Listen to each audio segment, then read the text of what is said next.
Chapter 1. The King Does Not Dine. Alanith restaurant had no name on its door. That was the first thing Mara Voss had noticed when she'd taken the job 3 weeks ago. No sign, no number, no online listing she could find on any map. Just a lacquered black door on the corner of Vale Street, hidden between a closed apothecary and a building whose windows had been bricked over sometime in the last century. Her manager, a thin man named Doran, with eyes the color of old amber, had told her not to ask about it. She had needed the money to badly to argue. The second thing she'd noticed was that the restaurant only opened after dark.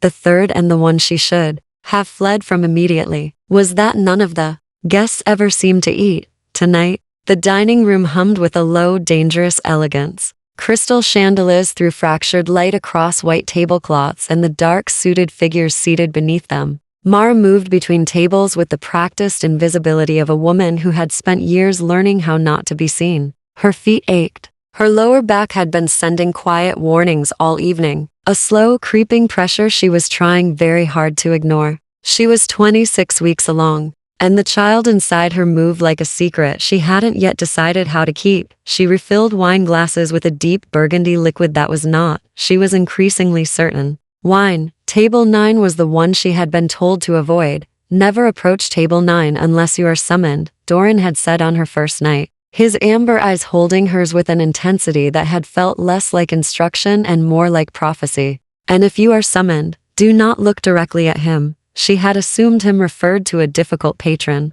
a politician perhaps, or one of the old banking families who still owned half the city's underground. She had not assumed this. The man at Table 9 sat alone in a chair that had been positioned, she realized now, with a housekeeper's eye for spatial detail, slightly apart from the others. Not at the head of anything, simply separate, the way a fixed star sits apart from the planets it governs. He wore black, which told her nothing in a room full of black. What told her something was the stillness. Every other figure in the dining room performed the small theater of humanity. They shifted in their seats. They lifted glasses to lips. They murmured to companions. He did none of these things. He sat with his hands folded on the table and watched the room the way old paintings watch you from everywhere at once. His hair was dark, close cut at the sides and longer on top, swept back with the carelessness of a man who had stopped thinking about appearances several lifetimes ago. His face was angular and severe, all sharp architecture and controlled shadow. And when his eyes moved finally to find hers across the room, Mara felt the breath leave her body as though it had been gently, deliberately removed. She looked away. She did not look away fast enough. A bell, not a physical one. She heard it somewhere behind her sternum, seemed to ring once. Summoned. Doran appeared at her elbow from nowhere, pressing a single glass of the burgundy liquid into her hand. Table 9, he said softly. He's asked for service. He asked. She hadn't seen him move, hadn't seen him gesture. How did he, Mara? Doran's voice carried the particular gentleness of someone delivering bad news. Walk slowly. Don't apologize unnecessarily. And do not lie to him. He will know. She walked. The dining room seemed to grow quieter as she approached. Or perhaps the silence was simply more concentrated here, the way cold collects at the base of old stone walls. She set the glass on the table with a steadiness that surprised her. Her hands had been shaking for 3 weeks. They were, for this one moment, perfectly still. Thank you. His voice was low and precisely shaped, each word given exactly the weight it required, and no more. An accent she couldn't place. Something Eastern European worn smooth by centuries of other languages laid over it like sediment. He did not touch the glass. You are new. 3 weeks, she said. You have not left. I needed the work. His gaze moved to her with the slow deliberateness of a tide. Up, then down, then back to her face. Not unkindly. More like a physician's assessment, thorough and uninvested in the finding, until it was. Something shifted in his expression. A single, barely perceptible contraction around his eyes. Sit down, he said. She blinked. I'm working. You're about to fall. The words landed with the flat authority of a man accustomed to being right about things. Mara opened her mouth to object and the dining room tilted. It was sudden and total, the way a power cut takes the light, present, then absent, with no transition.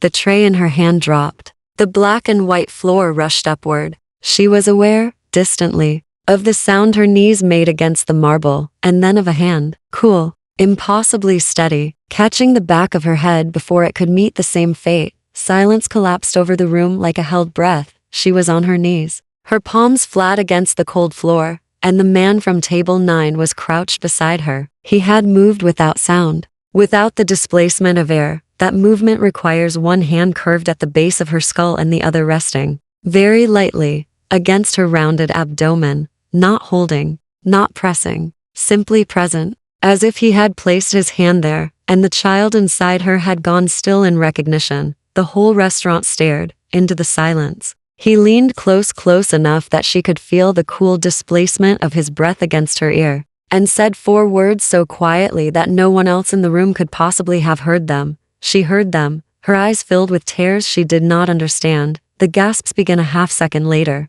rippling outward through the dining room like a stone dropped in still water, because every vampire in the room, every ancient, controlled, carefully postured immortal had seen what she had not yet processed. The king of the Voss Night Court had bowed his head. To immortal waitress, on his knees. Chapter 2. The room above the dark. She did not remember being carried. That was the part that unsettled her most. Later, not the fainting, not the gasping crowd, not even the 4 words he had whispered into the shell of her ear, like a secret the universe had been keeping from her. It was the gap, the clean, surgical absence of the moment between marble floor and white ceiling. As though someone had taken scissors to the film of her memory and snipped out the inconvenient part, she came back to herself in increments. First, warmth. A fire, real wood burning, the smell of it thick and honest, in a building that had otherwise smelled only of old stone and expensive pretense. Second, weight. A blanket, heavy as history, pulled to her chin. Third, the child. She pressed one hand to her abdomen before she'd fully opened her eyes, and felt the reassuring reply of a small foot pressing back. Still here. Still ours. Then she opened her eyes, and found him. He was seated in a high-backed chair near the fire, perhaps 6 feet from the edge of the bed where she lay. His jacket was gone. His sleeves were rolled to the elbow with the precise, economical folds of a man who had performed the gesture 10,000 times. He was reading an actual book, leather-bound, the pages yellow-edged with genuine age, and he held it with the careful attention of someone for whom the written word was still. After everything, a kind of miracle, he had not looked up. But he spoke. Your blood pressure dropped, he said, turning a page. You've been undereating. The child is compensating at your expense. A pause, the particular silence of a man selecting words the way others select weapons. This has been happening for some time. Mara pushed herself upright against the headboard. The room was small and high-ceilinged, stone walls softened by tapestries in deep burgundy and gray. A single tall window showed a city still in its nighttime clothes. Amber street lights, the distant geometry of old rooftops, no stars. Where am I? Above the restaurant. He turned another page. The upper floors are private. Private meaning yours. Private meaning not yours, he said, and it was not unkind. Precisely, it was simply accurate. You are welcome to leave. The stairs are behind the door to your left. Doran will call you a car. He paused. However, you should eat first. There is food on the table beside you. She looked. A tray. Real food, recognizable food. A bowl of soup still gently steaming, a heel of dark bread, a small glass of water, and another of something cloudy and pale that smelled faintly of ginger. She was so hungry that her hands moved toward it before her pride could intervene. She ate 3 spoonfuls of soup and then stopped, because manners, or something like them, still lived somewhere in her chest. What did you say to me? She asked. Downstairs.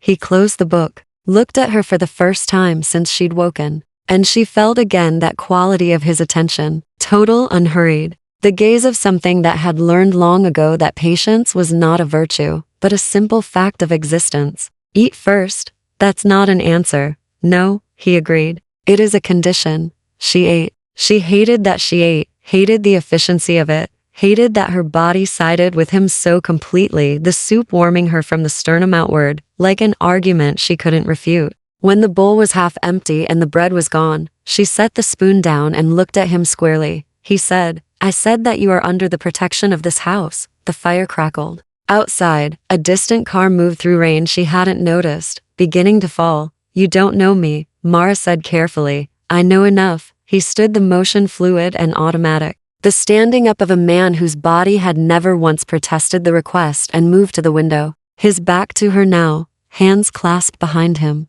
Your name is Mara Voss. You have been working in my establishment for 22 days. Before that, 3 months of unemployment following the collapse of a legal case. You were a witness in a case that went badly for you in ways that had nothing to do with the truth. Before that, a relationship of 4 years ended in a manner that left you without housing and without allies. He paused. The child's father is not present, and will not be. The silence that followed was not comfortable. She let it sit. You had me investigated, she said. I had everyone investigated, he corrected, still facing the window. You are simply the first one whose file I have memorized. There was something in that something she couldn't quite reach, like a word in a language she'd studied briefly and half forgotten. She pulled the blanket tighter. Why? He was quiet for long enough that she thought he might not answer. Then, because something is coming, and you are inconveniently in the middle of it. He turned from the window, and in the firelight his face was all plains and shadow,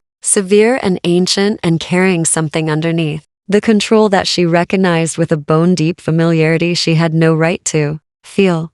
Grief, enormous and long practiced and very carefully managed. What something? She asked. A war, he said simply, between houses. This city is a border, and borders do not survive wars intact. His eyes moved to her abdomen, briefly, deliberately, then back to her face. You fainted at my table tonight, Miss Voss, in front of every significant power in the Voss Night Court, which means they have all seen you. Which means he stopped. Which means what? Which means you are no longer invisible. He said it with genuine regret, the kind that lives in the body rather than the voice. I am sorry for that. I cannot undo it.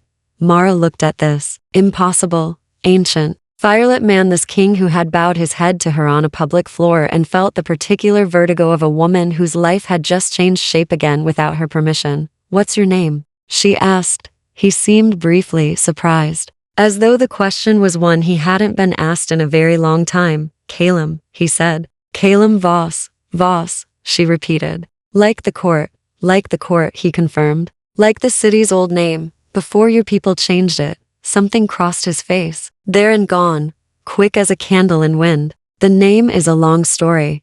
I'm not going anywhere tonight, Mara said. And then, because she was tired and frightened, and the soup had made her human again, are you going to hurt me? Calum looked at her for a long, measured moment, and she understood from the way he bore the question, without flinching, without offense, that this was a man who had been asked it many times and had learned to receive it as his due. No, he said. But I cannot promise that others won't try. The fire burned. The rain thickened against the glass. Mara pressed her hand once more to the small, warm weight of her child and decided with the particular stubbornness of a woman who had survived everything so far that she would not be afraid tonight. She would be afraid tomorrow. Tonight, she would rest. Chapter 3. WH80. The dark keep. She woke to silence, and the particular gray light of a city morning filtered through heavy curtains. For one suspended moment, the brief, merciful gap between sleep and full consciousness. She forgot where she was. She reached for the familiar geography of her old bedroom, the water-stained ceiling, the radiator that knocked at 3 in the morning, the sound of the neighbor's television bleeding through thin walls. Then the stone ceiling resolved itself above her. The fire had burned to cold ash, and the full weight of the previous night settled across her chest like a second blanket. She was alone in the room. Calum's chair sat empty beside the dead hearth. Mara rose slowly, one hand braced against the carved wooden headboard, the other pressed to the side of her abdomen, where the baby had chosen this particular morning to practice what felt like a full-scale gymnastic routine. She stood at the window and looked out at a city she had lived in for 6 years and no longer entirely recognized. Same rooftops, same amber glow of streetlights still burning against the pale morning. But seen from above and from inside this building, it looked like a stage set, something built to resemble a city rather than actually be one. She used the small adjoining bathroom, found a folded towel and a new toothbrush still in packaging, set on the basin's edge with the deliberate thoughtfulness of someone who had anticipated her waking up. It was this detail more than anything else that crept beneath her guard. Not the grand gesture of the night before, the bowing, the whispered words, the carried upstairs without her knowledge, but this, a toothbrush. The ordinary architecture of care. She emerged to find a woman in the doorway. Not Doran, this was someone new. Tall, Eastern European in her features, with silver-streaked black hair pulled back severely, and the kind of bone structure that suggested either very good genetics or a great deal of time to develop it. She wore charcoal linen and regarded Mara with dark eyes that assessed without warmth and without malice, purely professionally, the way engineers look at structural problems. "I am Ileana," she said.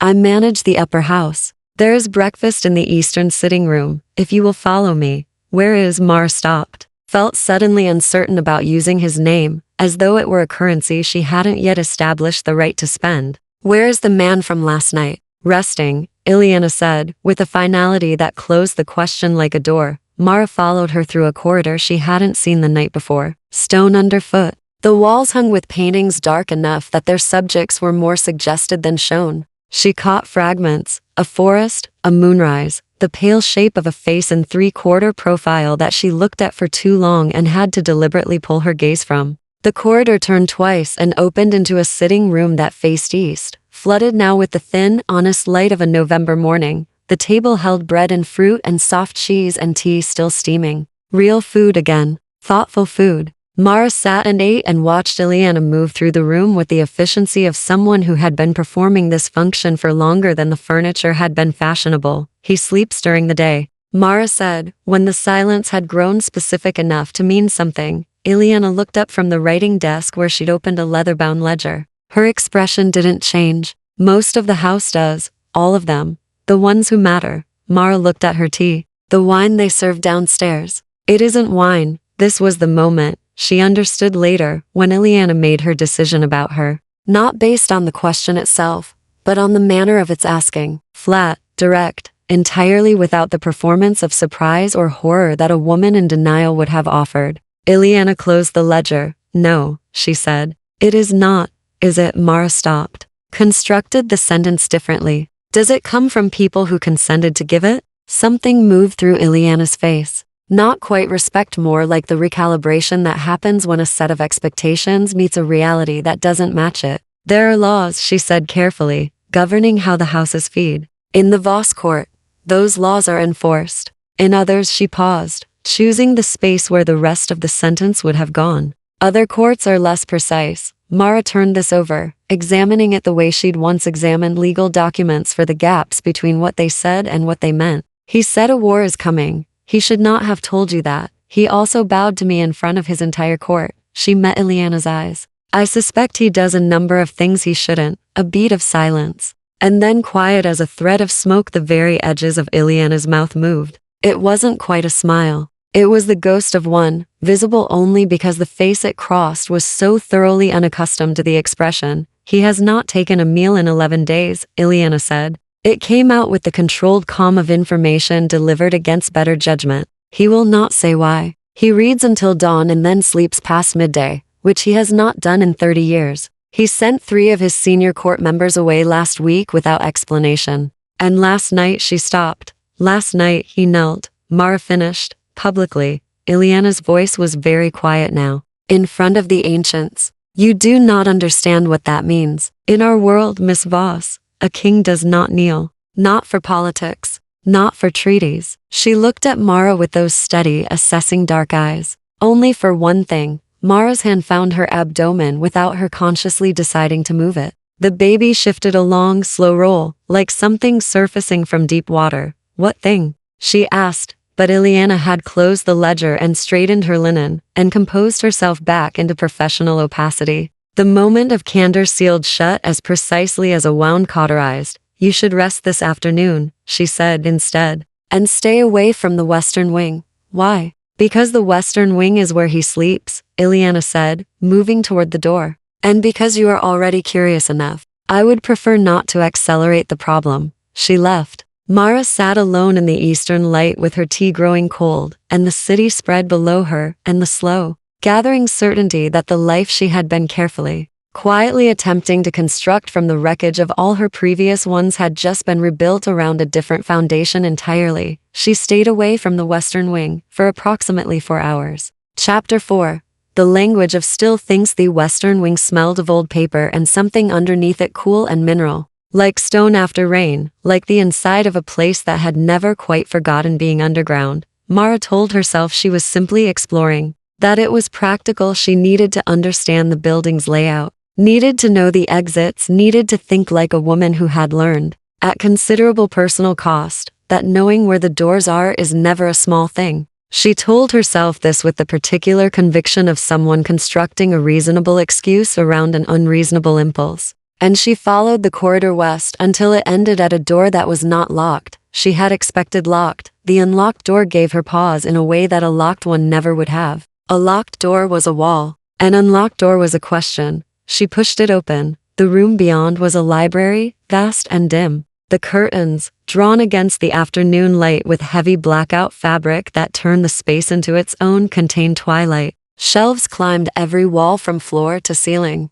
packed with volumes in a dozen languages. She could see Latin spines, Cyrillic, something she thought might be Ottoman Turkish, and others whose scripts she had no framework for at all. A rolling ladder on a brass rail suggested that the highest shelves were actually used, which struck her as both practical and slightly vertiginous. At the far end, in a wingback chair angled away from the door, a lamp burned low. Calum was not asleep. He was seated with his eyes open, one arm resting along the chair's side, utterly still. In the way she was beginning to understand was not repose, but something else, a different relationship with time, with the body's requirements, with the basic grammar of what it meant to be present in a room. He heard her, she was certain, the moment she crossed the threshold, but he didn't move, didn't speak, allowed her the small dignity of choosing whether to advance or retreat. She advanced. Ileana told me to stay away from the western wing, she said.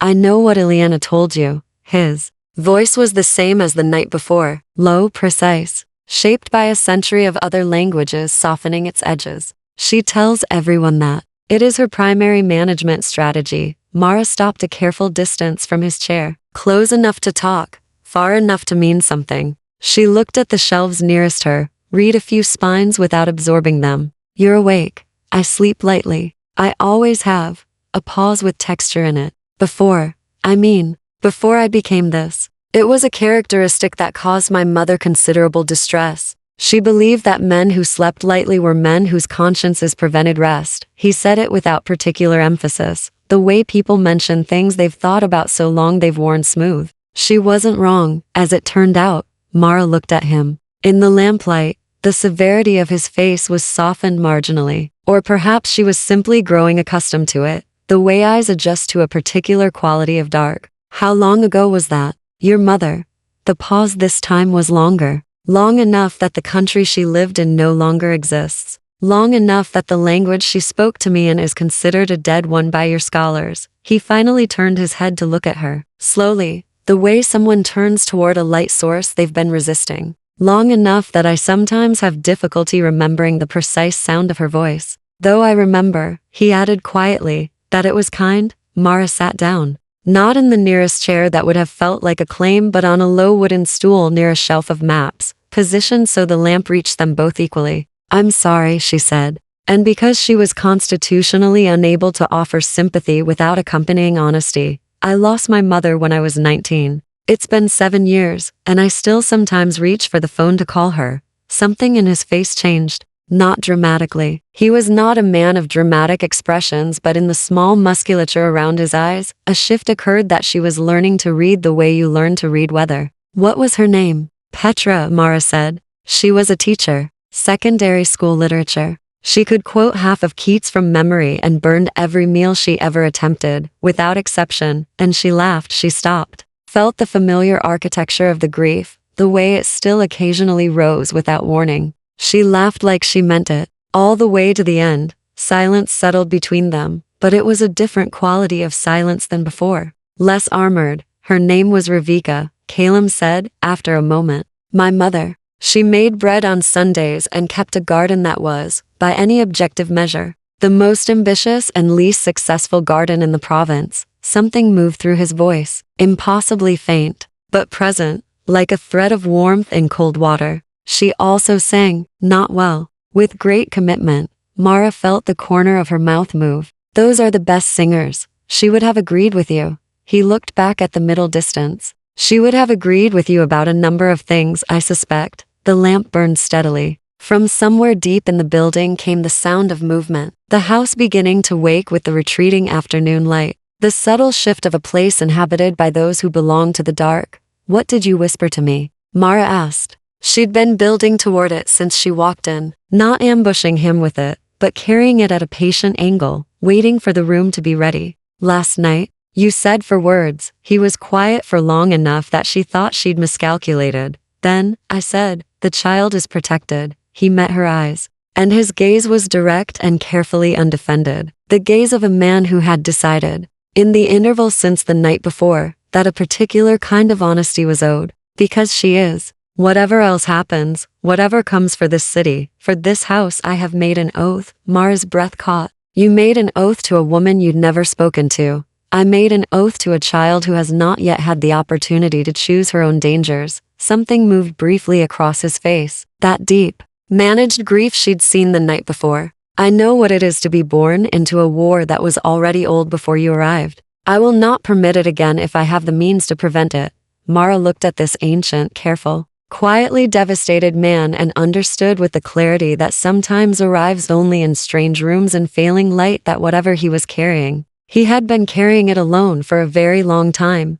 Mara said. He blinked. Pardon? You said she. Her hand moved to her abdomen. You said the child is protected, and then you said she. She watched his face. The doctors haven't told me yet. I asked them not to. She paused. How do you know? Calum was silent for a moment, and then, with the careful precision of a man handing over something fragile, I can hear the heartbeats, he said simply. I have been able to since you first walked into my restaurant. The room held them both in its dim, bookish quiet. Outside, the November afternoon surrendered its last gray light to the dark. Mara did not cry. She had made a discipline of not crying in front of strangers, but she pressed both palms flat against her abdomen and breathed slowly, and felt the small answering movement of her daughter settling into the warm dark of her, and thought, a girl then, a girl who already has a vampire king's oath keeping her alive. Thank you, she said, when she trusted her voice, for telling me.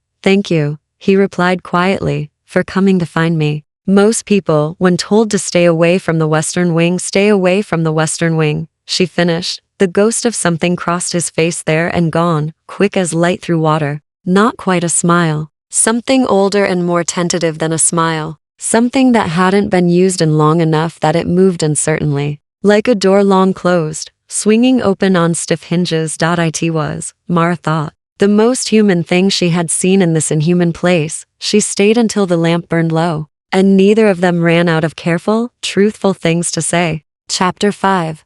Houses at Worth. First sign came 3 nights later, and Mara almost missed it. She had settled into the upper house with the pragmatic adaptability of a woman who had moved 7 times and for years and understood that home was less a place than a decision you made about your immediate surroundings. She had a room now properly hers, not the guest room but a smaller one further along the eastern corridor, with a window seat wide enough to sleep on, and shelves she'd begun filling with books borrowed from the library. Ileana had produced without comment and without being asked, a second pillow and a better lamp. Small domesticities. The ordinary grammar of being accommodated. She worked downstairs most evenings. Doran had not suggested she stop, and she had not suggested it either, partly because she still needed the income, and partly because she had begun to understand that visibility in this world was a form of currency. The dining room's patrons watched her differently now, not with appetite, as she'd initially feared,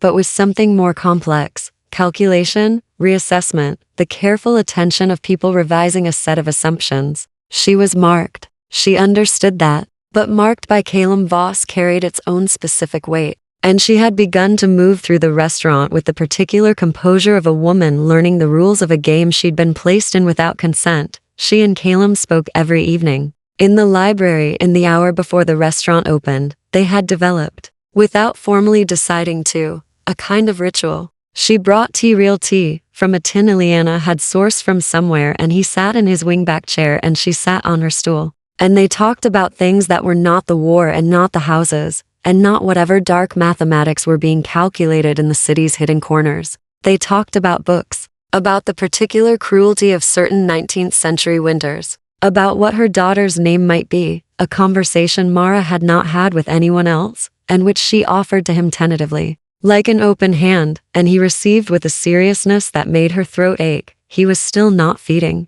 She knew this from Ileana, who mentioned it with the controlled tension of someone reporting a structural fault they couldn't yet quantify. Does he need? Mara had asked. Carefully, yes, Ileana had said, equally carefully. Eventually.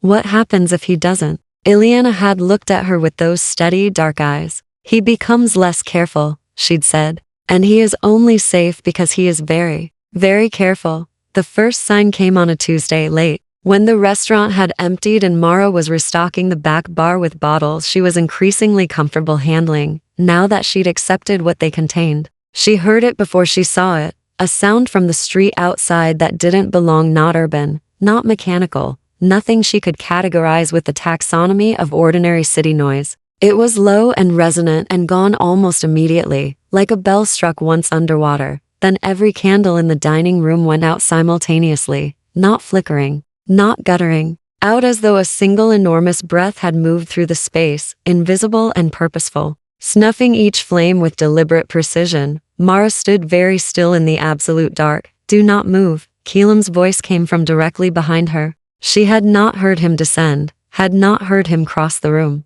He was simply there, close enough that she could feel the cool displacement of the air around him. Do not speak. Do not go near the windows. She did not move, did not speak. 2 minutes of darkness and silence. And then the candles relit, all of them, simultaneously, the same way they'd gone out, and the room was as it had been, golden and still. And Calum was standing beside her, with his eyes on the bricked-up window at the far end of the room, his expression carrying something she hadn't seen on his face before, not grief, not calculation, something raw.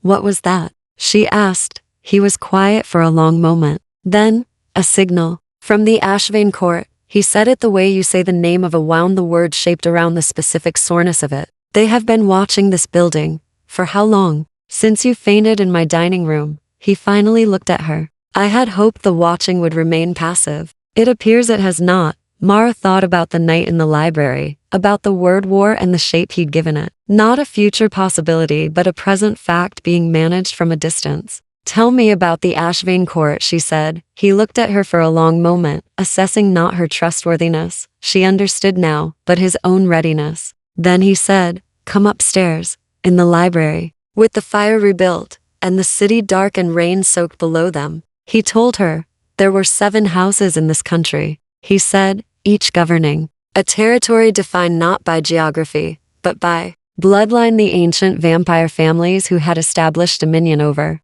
particular cities and corridors centuries ago, through a combination of war, treaty, and the complex blood oath system that governed their world. The blood oaths were literal, made by cutting, witnessed by ancients, binding in ways that went beyond law into something physiological. Breaking one caused genuine physical damage. The older the oath, the more catastrophic its violation. The Voss court had held this city for 400 years. The Ashvane court had contested it for 397. What do they want? Mara asked.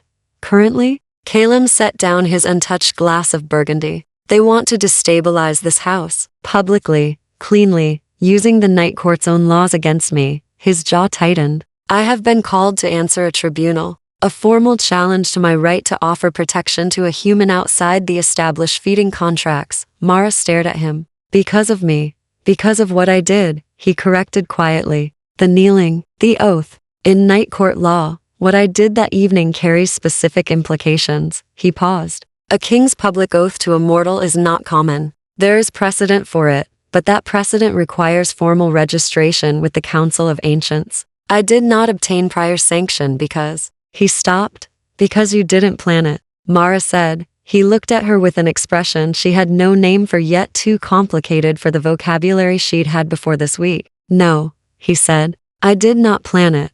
Outside, the rain intensified. Below them, the city went about the ordinary business of its nighttime self, entirely unaware that its old, inhuman underlayer was reorganizing around a fault line. What does the tribunal mean? Mara asked. If I cannot justify the oath by Night Court standards, I must either formally register you as a ward of this house, which requires your consent and carries its own considerable risks, or I must rescind the oath. He said this last part with a flatness that told her everything. About what? Rescinding. An oath cost a man like him, and if you rescind it, then you are unprotected. And the Ashvane court will view that as a signal that this house has weakened. His eyes met hers across the firelit room. Which means the humans in this city who are currently safe because of Voss court oversight become significantly less so. Mara turned this over carefully. The child inside her shifted, slow and considering, as if following the geometry of the problem with her own small logic. So it's not just about me, she said. It was never just about you, he said quietly. And then, with the particular honesty she had come to understand was both his most disarming quality and probably his oldest wound, though it was also about you. The fire burned. The rain spoke against the glass. Somewhere below, the city held its human breath, not knowing it was being held. Mara thought about 7 years of choosing between bad options and worse ones. She thought about the word consent, and the word ward, and the word risk. She thought about a girl, not yet born, who already had an ancient king's oath, keeping the dark back. Tell me, she said, what registering as a ward of this house actually means. Every detail. Don't manage it for me. He looked at her with those old, careful eyes, and for the first time since she'd arrived, something in him seemed to settle the specific relief of a man who has been carrying a weight alone and has been, finally, genuinely offered help. It means, he said, that you become part of this war. I'm already part of this war, Mara said. I'd like to at least understand the terms. Chapter 6. Blood, Oaths, and old Nameshi began, as old things often do, at the beginning.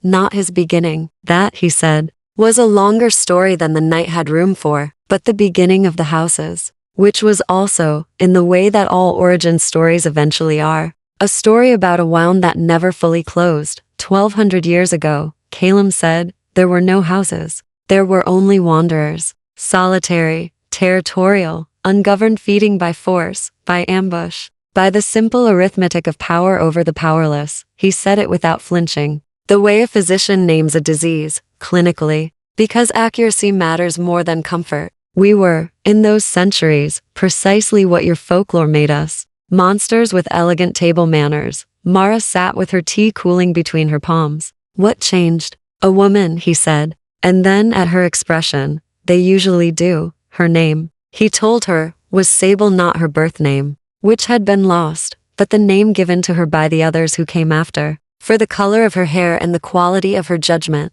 she had been a vampire of perhaps 3 centuries when she called the first Congress, gathered the eldest of the wanderers to a mountain in what is now Romania, in the middle of a winter that killed everything that wasn't already dead, and presented them with a choice. Govern yourselves, she had said, or be governed by extinction. Humans were organizing, were developing silver and fire, and the particular creativity of a species that survives by adaptation. The wanderers could continue as they were and be systematically destroyed over the coming centuries, or they could create law. She understood something the others didn't. Calum said, that power without structure is just violence with better teeth. And violence, sustained long enough, invites its own ending. The blood oath system had been Sable's invention. Not metaphorical, not a handshake or a signed document, but a literal exchange, a physiological binding that the oldest vampires had always known was possible but had never formalized. 2 parties cut,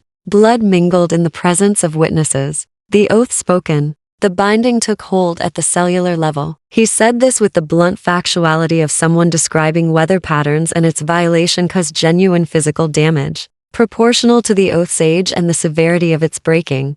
What kind of damage? Mara asked. He was quiet for a moment. Then he pushed back his left sleeve and showed her the inside of his forearm, and she saw them, 3 thin scars, old and silver white, running parallel along the underside. Not cuts, something more like old lightning, branching finely at the edges. These are from broken oaths, he said. Not oaths I broke. Oaths made to me, broken by others. He said it carefully. When the other party violates a blood oath, the scar appears on the one who was faithful. A record, a reminder that faithfulness has a cost. Mara looked at the scars for a long moment. Then she looked up. How many oaths have you made? Many. He rolled the sleeve back down with the same precise folds. I am 431 years old, Miss Voss. In that time, I have made alliances and broken alliances and watched alliances break themselves, and each one has left its mark. He paused. That is what the houses are at their core, a network of blood oaths that has grown so complex over centuries that no single person fully understands all of it,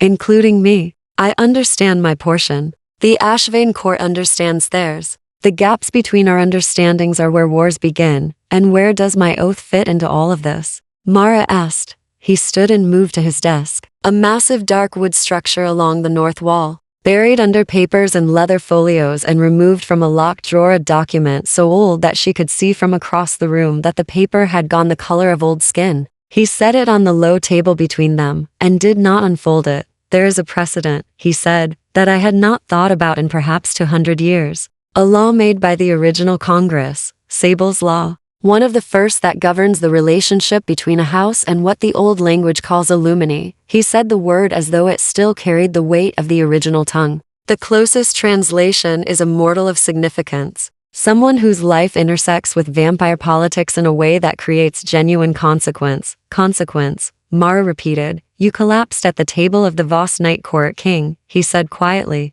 in front of the assembled ancients. While carrying a child, he paused. In the old law, this is not coincidence. This is an event, a convergence. The ancients do not believe in accidents any more than they believe in mortality. Something crossed his face. I do not know what I believe, but I know what they saw. What did they see? He looked at her directly. Illumini presenting herself at the seat of the house, and a king responding with an oath. He let the silence sit for a moment. In the old law, this creates a formal status. Not ownership. The original Congress was explicit on the point that Illumini cannot be owned, cannot be compelled, cannot be fed from without full and renewable consent. His voice was careful, precise, as though he had spent time preparing each sentence. But it does create a mutual obligation. The house protects, the Illumini witnesses, holds the house accountable, serves as a living check on the king's power. Mara stared at him. You're describing a system of checks and balances. Sable, he said simply, was not only a vampire. She had been, before her turning, a judge. The corner of his mouth moved, that stiff, unaccustomed thing that was not quite a smile. She believed in structure. Mara looked at the ancient folded document on the table and felt the specific vertigo of a woman who had spent years trying to navigate legal systems designed to exclude her. Sitting in a firelit room, being told that a 1,200-year-old law made by a vampire judge had apparently been waiting for her specifically. What does the Ashvane court want? She asked. Actually want. Underneath the tribunal, Keelam's expression shifted back into that controlled, strategic gravity. That was his public face. The face of the man who ran a court and kept a city's dark side from devouring its light side. They want the Voss court to acknowledge the Illumini status formally, so that they can then challenge it under their own interpretation of the law. The Ashvane read Sable's precedent differently. They argue that Illumini is not protected, she is a liability, a weakness. That invoking the old law makes the house vulnerable, not stronger. And what do you think? He was quiet for a long time. The fire burned low. Outside, the rain had stopped, and the city was doing its particular post-rain thing, gleaming and dark and freshly itself. The streets reflecting the orange of the street lights like rivers of diluted fire. I think, he said carefully,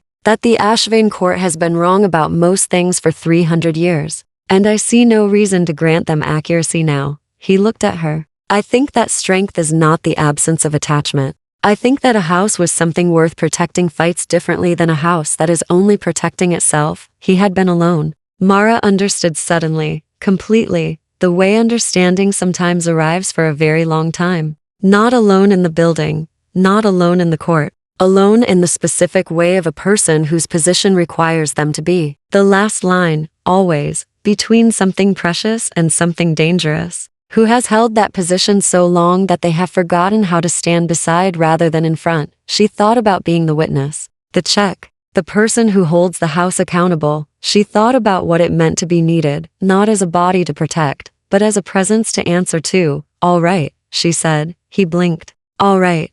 Register me. As Illumini. She held his gaze. But I want to read the original law first. All of it. In translation or in the original, if you can teach me enough of the language to follow it. She paused. I won't walk into this without understanding what I'm agreeing to. I did that once before. I won't do it again. Something in him changed. She was learning to see it. The slight release of a tension so habitual he'd likely stop noticing it himself. Like a fist slowly opening. The original is an old Dacian, he said. It will take some time to teach you. I'm not going anywhere, she said. He looked at her for a long moment across the firelit room. This ancient, scarred, carefully lonely man, and said, very quietly, no, I find that I am increasingly glad of that.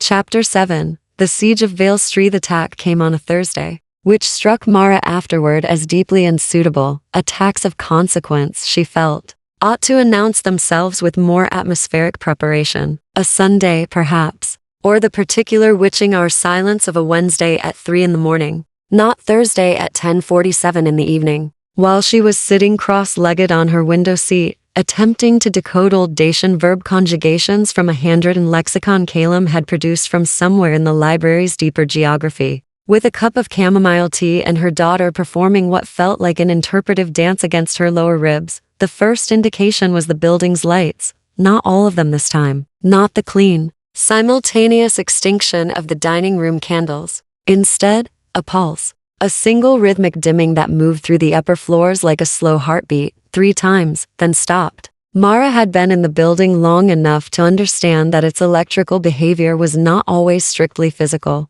She set down the lexicon. Then she heard the glass, not breaking, something more controlled than breaking. The sound of a window under sustained, deliberate pressure, as though something very strong and very patient were pressing its palms flat against the panes and pushing steadily inward. It came from the western corridor, from the direction of the library, from the direction of where Calum slept. She was moving before the thought fully assembled itself. The corridor was dark. The pulse had taken the overhead lights and not returned them, and she ran her hand along the wall and moved as quickly as she could manage, which was not quickly enough for the urgency she felt, but more quickly than any sensible account of her 27 weeks pregnant body should have permitted. The library door was closed. She pushed through it.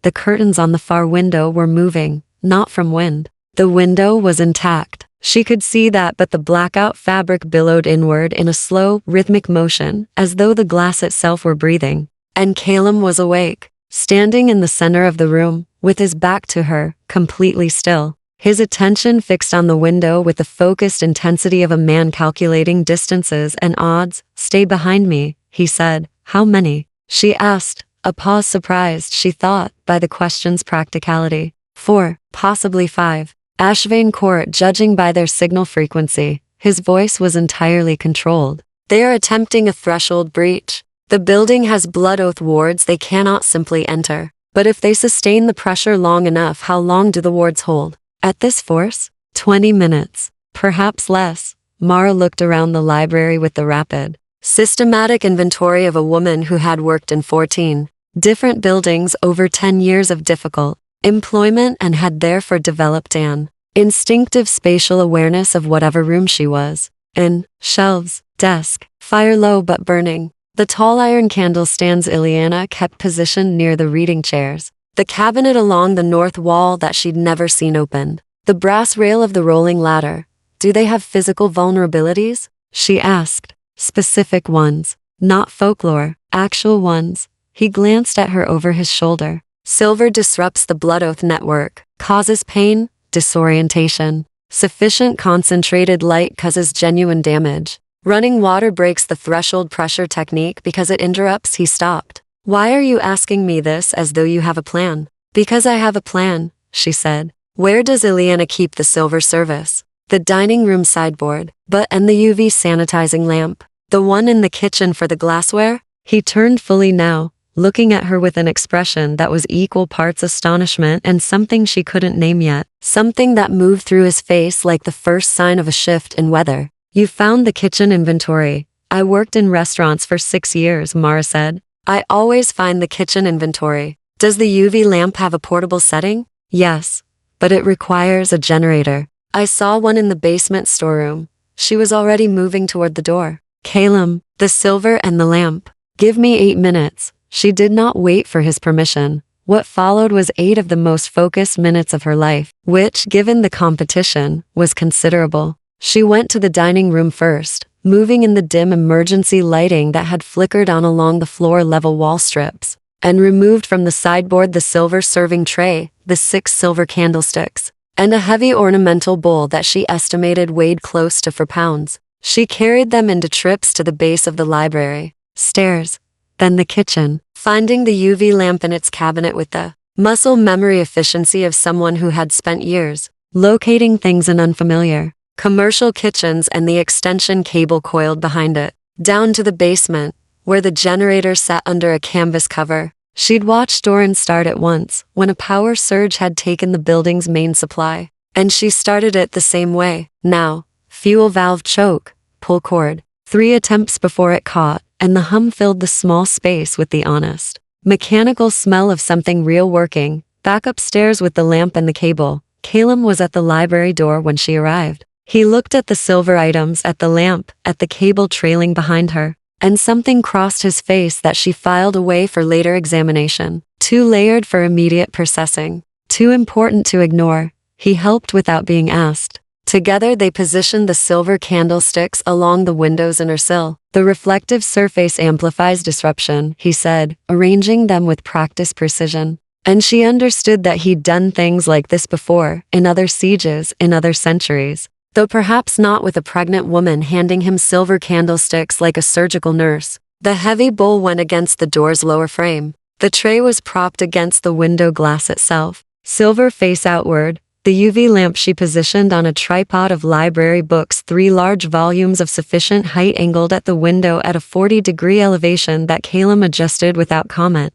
his hands moving the angle by precise increments until he was satisfied. When the threshold breaks, he said, they will come through the glass. The silver disorients. The UV causes genuine burns. But Mara, he turned to her, and his face was very close and very serious. And the controlled thing he always wore over his expression had slipped slightly, showing what was underneath it the way a tide briefly reveals a shore. If they get past both, I need you in the far corner, behind the largest shelf. You do not come out, regardless of what you hear. And you? She asked. I can defend this room against 4. A pause. I would simply prefer not to do it while simultaneously worrying about where you are. She looked at him, this ancient, careful, genuinely frightened for her man, and made the decision to do as he asked. Not because she was told to, but because she understood the tactical logic of it, and because she could see, clearly and without sentimentality, that her being safe was the thing that would allow him to fight without the particular distraction of terror. All right,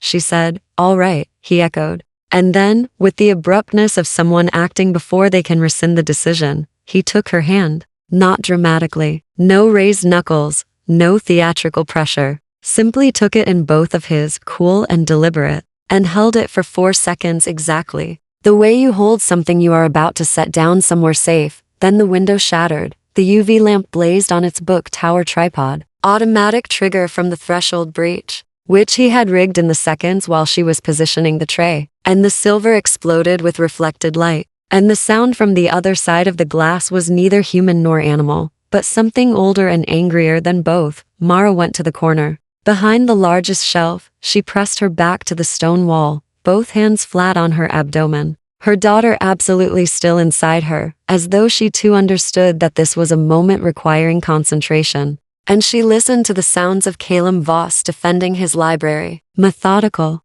controlled, and terrible in the way that only very old things, fighting for something they genuinely value, can be. Terrible. And she did not come out. She did not need to. But when it was over, when the silence returned and the UV lamp hummed steadily in the wreckage of the window frame and the silver lay scattered and darkened across the sill, she came out from behind the shelf and walked directly to him. He was standing in the center of the room, a cut along his jaw, already closing, his shirt torn at the shoulder, something dark and slow moving beneath the fabric. He was breathing. She had learned by now that vampires breathe by choice, a habit retained from mortality, and that when they are genuinely shaken, the breath becomes visible, becomes effortful, becomes human. He was breathing hard. She crossed to him and put her hand flat against the uninjured side of his face. the way her mother had once done to her in a hospital room after a thing she didn't think about anymore. And she said, "You're all right." He closed his eyes, turned his face barely perceptibly into her palm. "Yes," he said. And then, very quietly, in a language she was only beginning to learn, but recognized from their evening lessons, in Old Dacian to words, she translated them later. Sitting alone on her window seat, with the lexicon open on her lap, her finger tracing the entries until she found them. Chapter 8. The Cost of Surviving. The morning after the siege, Caleb disappeared. Not physically. He was in the building. Ileana confirmed this with the flat certainty of someone tracking a specific frequency. But in every way that had come to matter over the past weeks, the library door was closed. The evening hour they had established, without formal agreement, as theirs tea, Old Dacian, the slow careful work of two people learning each other's particular language came and went in silence. When Mara descended to the dining room, his chair at table 9 sat empty for the first time since she'd arrived. She worked her shift with the disciplined composure she had spent years developing and served the burgundy liquid to figures who watched her with recalibrated attention. She had been present during a siege, had apparently contributed to its resolution, and the court's awareness of her had shifted again. The way a tide shifts after a storm passes through, less calculation now. Something closer, in some faces, to the complicated thing that lives between respect and wariness. Doran said nothing about the shattered library window. By the second morning, she went to find him. He was not in the library. He was in a room she had not yet been shown further west than the library, down a half-flight of stairs that ended in a low stone arch, beyond which was a space that surprised her entirely. Not the Gothic severity she had grown accustomed to. Just a room, smaller, plainer, the stone walls unadorned, a single lamp burning low, a chair, a writing table covered in papers, and Caleb, seated with his back to the door, a pen in his hand not writing. She knocked against the arch's stone frame. "I know it's you," he said. He had not turned. "Your footsteps have a particular quality. The weight distribution changes as the pregnancy progresses. I have been noticing." Mara stepped inside. The room smelled of old stone, and something metallic that she was beginning to understand was simply him, not blood. Or not only blood, but something more elemental. The way very old wood has a smell that isn't the tree it came from anymore, but the accumulated fact of its own survival. "You're avoiding me," she said, a pause. "I am managing the aftermath of an incursion that I allowed to occur in a building whose protection is my explicit responsibility." He said it with the flat cadence of a recitation, something said so many times internally that it had lost its grammar and become pure indictment. Mara sat down on the floor, her back against the wall, because there was no second chair, and she was tired of standing, and the baby had been sitting on her sciatic nerve all morning like a small, opinionated tenant. "That is not the same thing as what I said," she noted. He turned then, and she saw what the library's low light and the siege's immediate aftermath had partially obscured. That the cut along his jaw had healed, yes, but there were other costs. A pallor beneath his usual pallor, thin as paper, held to a window. A tightness around the eyes that suggested pain being systematically managed. The shoulder wound, she realized, had not closed as quickly as the jaw. "You're hurt," she said. "I am recovering." "Those are not synonyms." She looked at him steadily. "Ileana told me you haven't fed in 2 weeks. She also told me that the shoulder wound requires feeding to close properly. That the body draws on that supply to heal." He was very still. "Ileana talks too much. Ileana told me because no one else would, and she was concerned." Mara kept her voice level. "Caleb, I need you to talk to me." He set the pen down, turned fully in his chair to face her, and she could see the effort it cost him. Not physically, not exactly, but the specific effort of a man dismantling a wall he had been building for 400 years and had not intended to dismantle today. "I put you in danger," he said. "You and the child. I knew the Ashvane court was watching. I knew the tribunal was a provocation designed to test my response. I knew all of this, and I still..." He stopped. Started again, more carefully. "I still let you stay. I told myself it was because leaving would have made you less safe.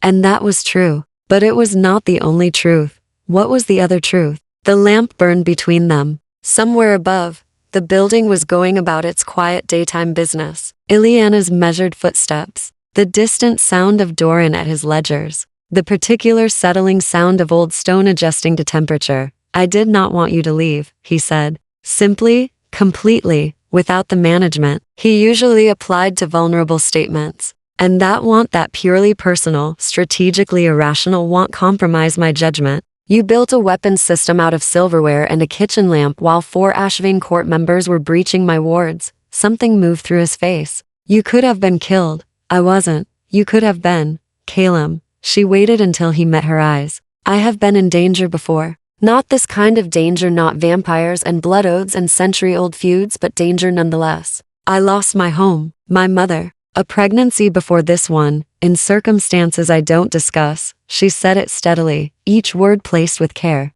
I know what it is to be in danger, and I know what it is to survive it. And I know the difference between being put in danger by someone's carelessness and being in danger because the world is genuinely complicated and sometimes the safest option still carries risk. He looked at her for a long moment. She watched him process it, the particular way he absorbed information, deeply and completely, giving it the full attention of a mind that had centuries of practice. You lost a pregnancy, he said quietly. Yes, before this one, 2 years ago. After the legal case. After everything fell apart. She kept her voice steady. That's why the faint frightened me. That first night. Not the vampires. I didn't know about those yet. It was the falling.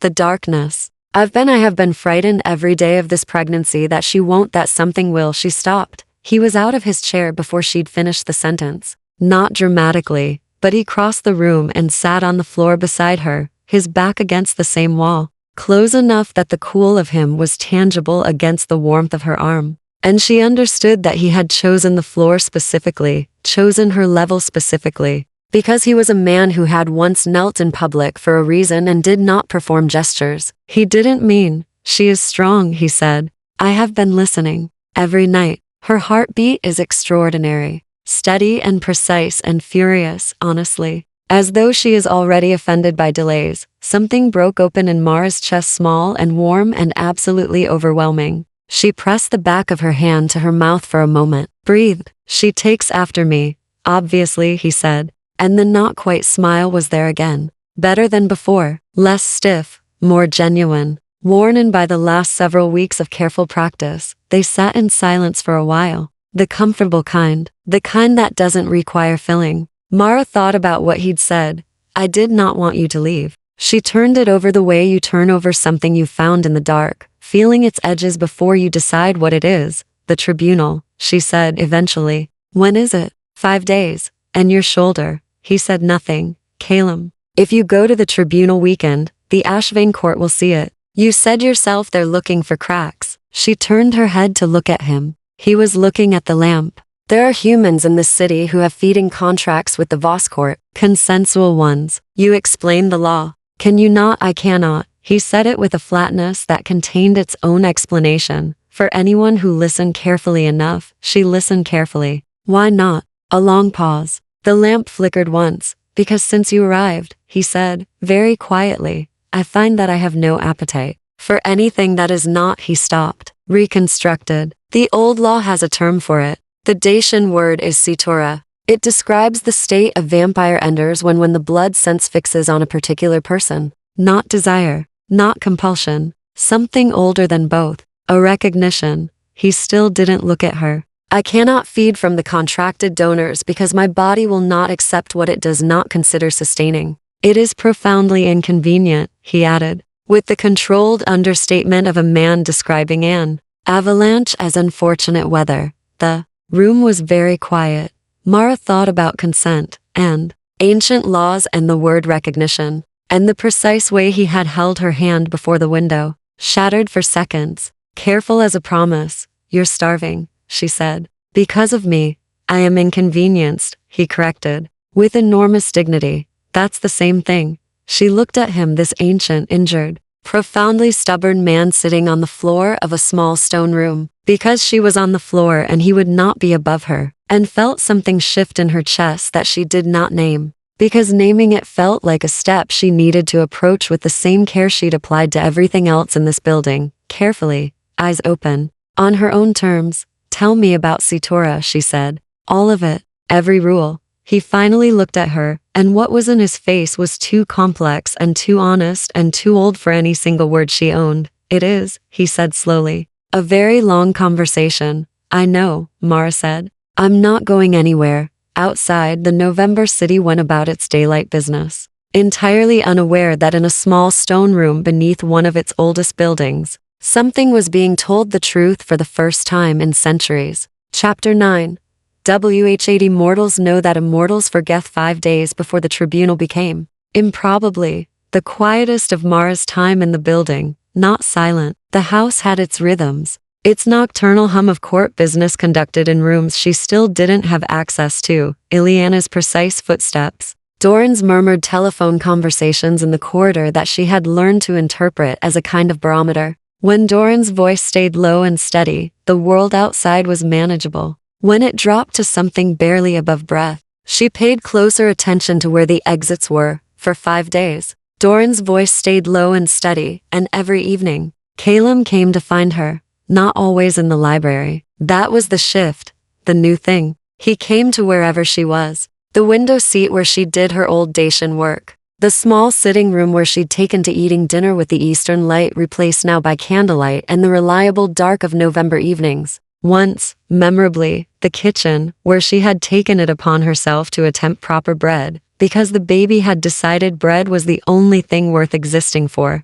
and where he had appeared in the doorway and stood for a long moment watching her, flour-dusted and entirely unself-conscious, before she'd noticed him. Your mother made bread on Sundays, she'd said. Without turning around, she did, he'd said, from the doorway. Come in then. You can tell me if I'm doing it wrong. He had come in. He had stood beside her at the counter. She had been obscurely pleased to discover that he was taller than she'd calculated, the library chairs having given her a misleading impression. And he had watched her work the dough with his arms crossed and his expression doing the complicated thing it did when he was trying to be neutral about something that was not neutral at all. Your wrists, he said. Turn them more like this. He adjusted the angle of her hands without touching them, demonstrating beside her. My mother used the whole arm. She said bread required a full commitment. Did you learn? I tried. I had insufficient patience, and she told me so at considerable length. A pause.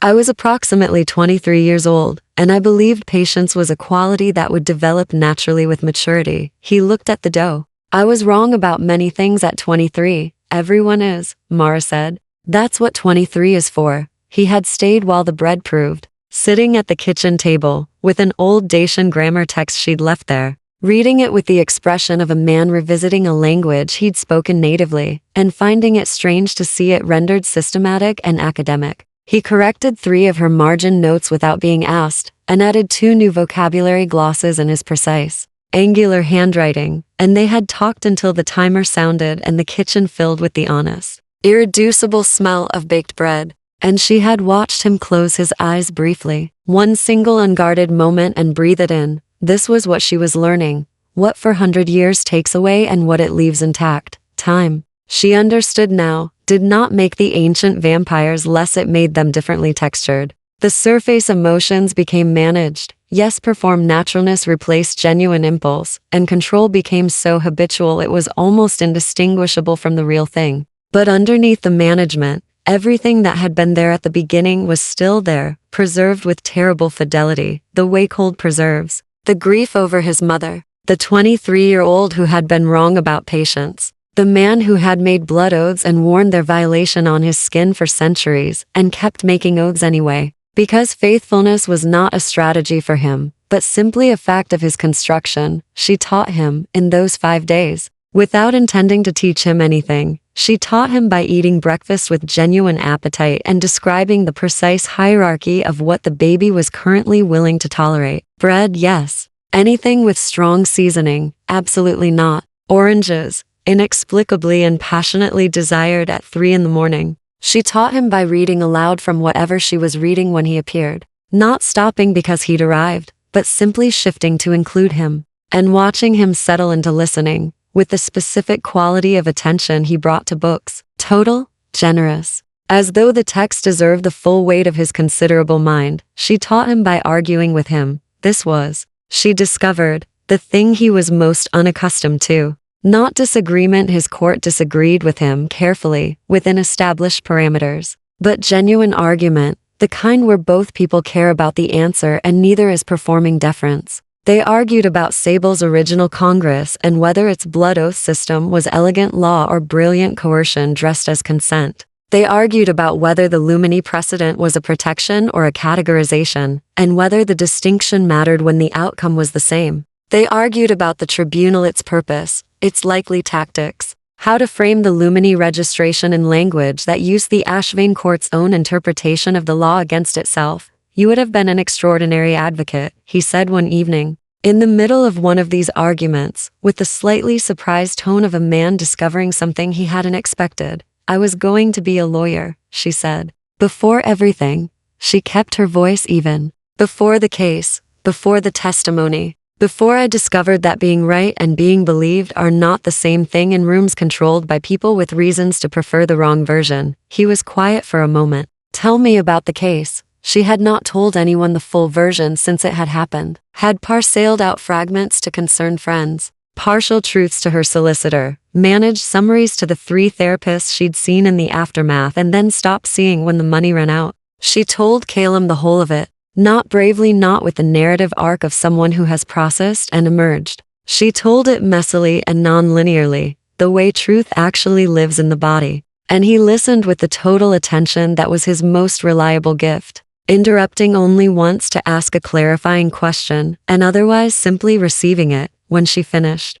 the fire had burned low and the candles had reached their last inch. The man who oversaw the case, Calum said carefully. The one who discredited your testimony. He is still practicing? Yes, she said. In this city, yes. He was very still for a moment, with the particular quality of stillness that she had learned to read as active rather than passive. Not absence, but the opposite. A concentration so complete it pulled the air slightly toward it. Then, with a deliberateness that was clearly a choice, I will not act on that information without your explicit instruction to do so. She looked at him. I know. I want to, he said. I want to act on it immediately and comprehensively, and with the full weight of 400 years of knowing exactly how power actually operates. A pause. I am not going to. But I want you to know that I want to, because I have decided that honesty between us matters more than the performance of equanimity. Mara felt the specific warmth of being accurately witnessed, not protected,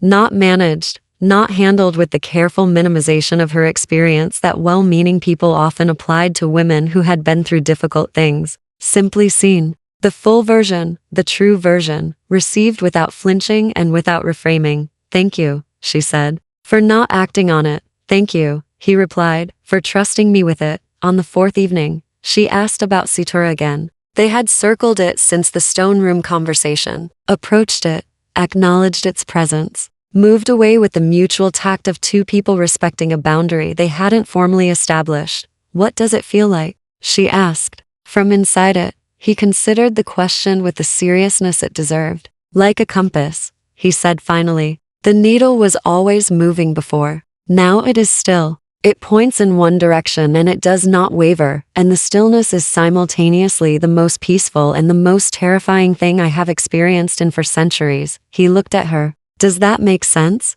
Yes, she said. It makes complete sense. She did not say what she was thinking, but she thought it clearly, in the honest privacy of her own chest, where she had been slowly and carefully, and with great attention to her own terms, acknowledging what was happening to her. That she had been a compass with a broken needle for 2 years, and that the needle had, at some point in the last several weeks, stopped its erratic swinging and pointed somewhere steady. She was not ready to name the direction yet, but she noted it. She paid it the respect of noticing. On the 5th evening, the night before the tribunal, he brought her something from the library's deeper shelves. A small book, bound in dark leather, its title in Old Dacian, Sable's original text, he said. Not a copy. The original. I want you to hold it in the tribunal tomorrow, not as a symbol, because you have read it, because you understand it, because you have earned the right to hold the original. Mara took it carefully. It weighed almost nothing. The leather was warm in a way. Old leather sometimes was the stored warmth of 1,000 hands. She was a judge, Mara said.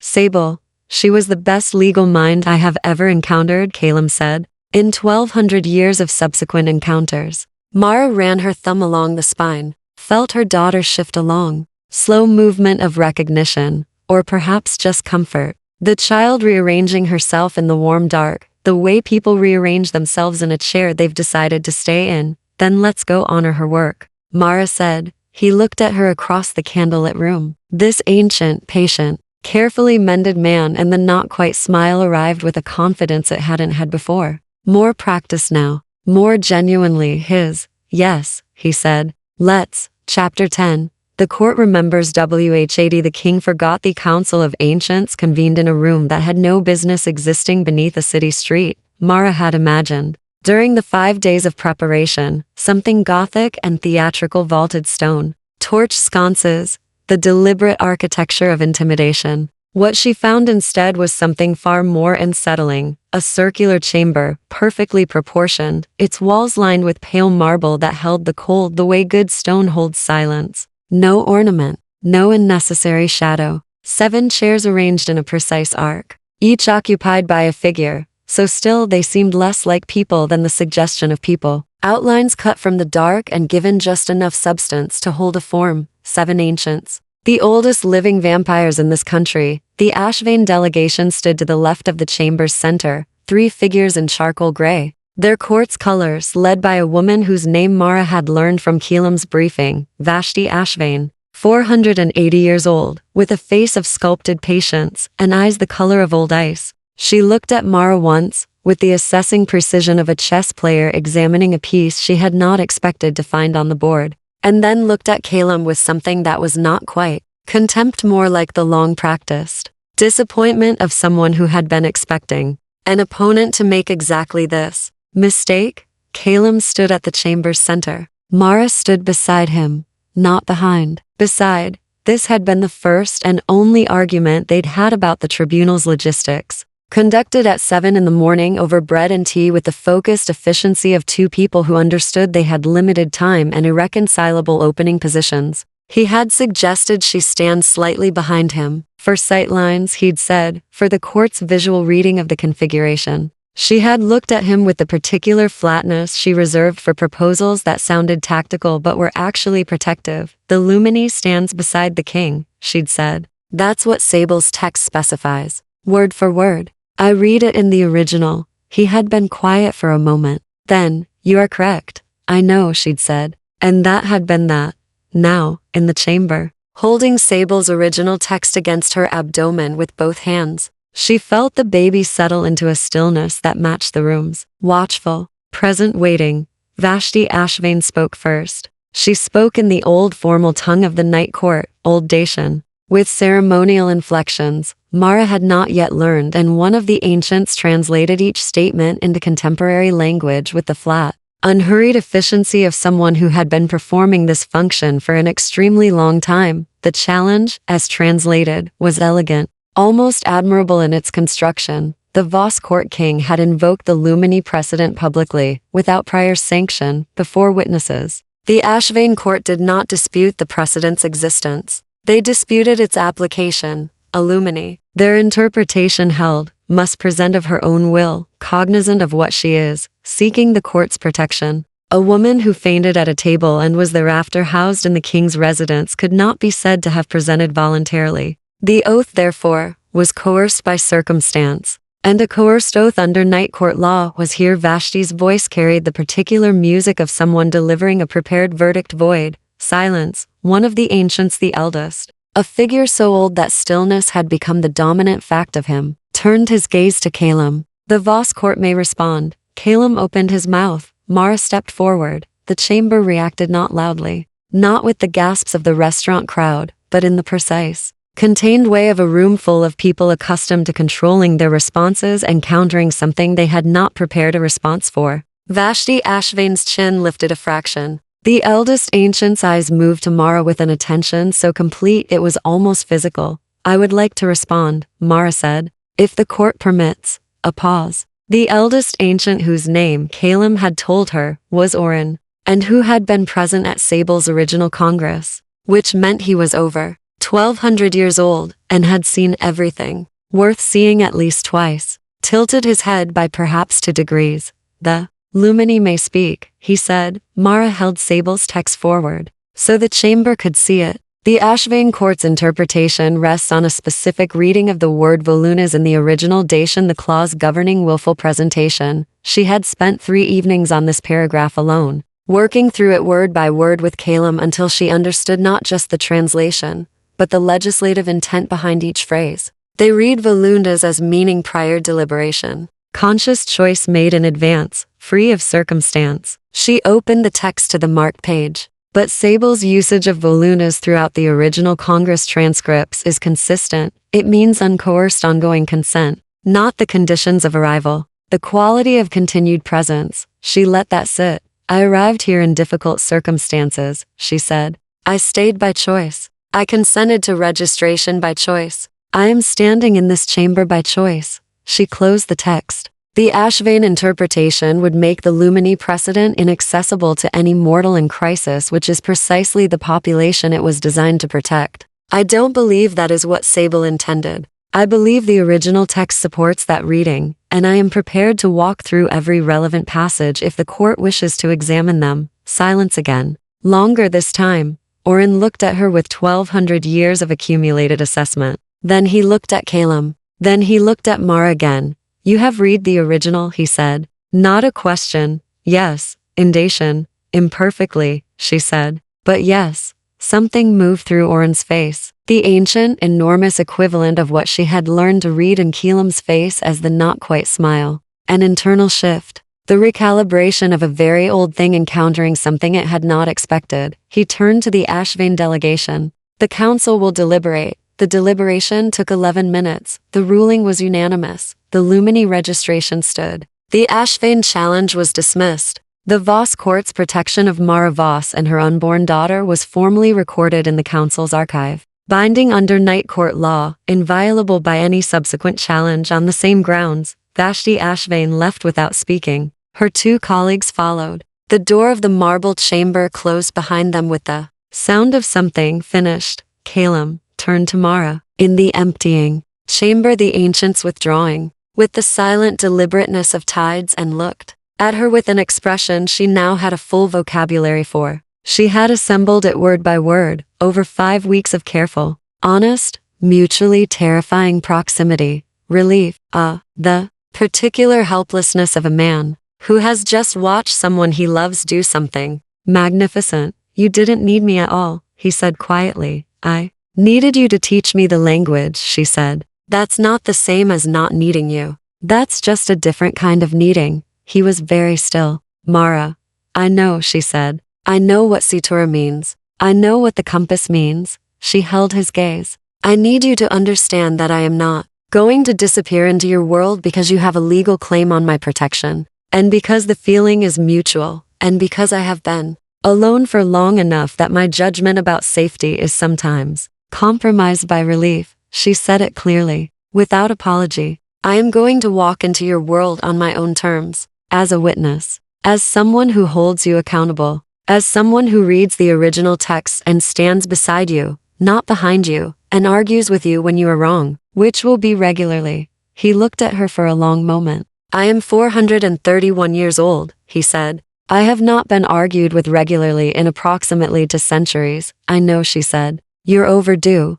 Somewhere above them. The city was going about its nighttime business. The ordinary, magnificent, entirely human business of lives being lived in small rooms with thin walls. Radiators knocking at 3 in the morning. Mothers singing badly with great commitment. Children not yet born, already fierce and ready. Mara pressed her hand to the solid, living warmth of her daughter and felt the answering kick, decisive, emphatic, utterly characteristic. She agrees with me, Mara said. She always will, Calum said softly. She is yours, she is also, Mara said carefully, watching his face, going to need people who will tell her the truth about the world she's been born into. All of it, including the old laws and the blood oaths and the 1,200-year-old legal texts. She paused. She's going to need this. Whatever this is, he repeated, with the quiet precision of a man committing something to the longest possible memory. He offered his hand. Not dramatically, not with the weight of ceremony or the theater of grand gestures. Simply offered it,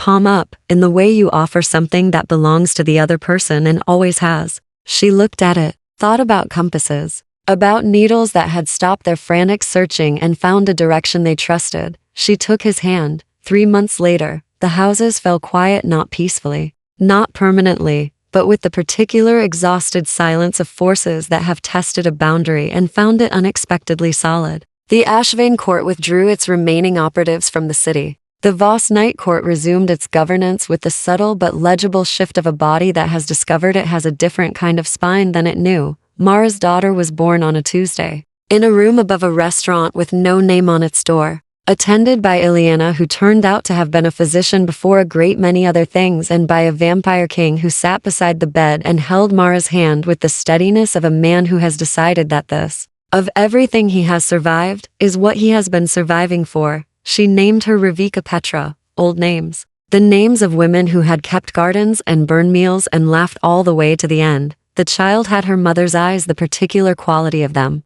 the flat, calm, total attention that missed nothing and apologized for nothing. When Calum held her, on the first night, she regarded him with those eyes and made a sound of complete and provisional acceptance, as though she had assessed the situation and found it satisfactory for now. Pending further review. She is exactly, Mara said, from the pillow, watching him, like you with a new book. He looked up. The not-quite smile was fully itself, now worn and genuine, belonging to his face the way the scars on his arm belonged to his history. Something that had cost something. Something kept anyway. High praise, he said. The highest, Mara agreed. Outside, the city held its ancient, complicated, entirely ordinary breath, human and inhuman together. As it had always been, as it would continue to be. The streets gleamed with the particular post-rain clarity of a place that has been washed and is briefly, perfectly itself. Mara Voss, Lumini of the Voss Night Court,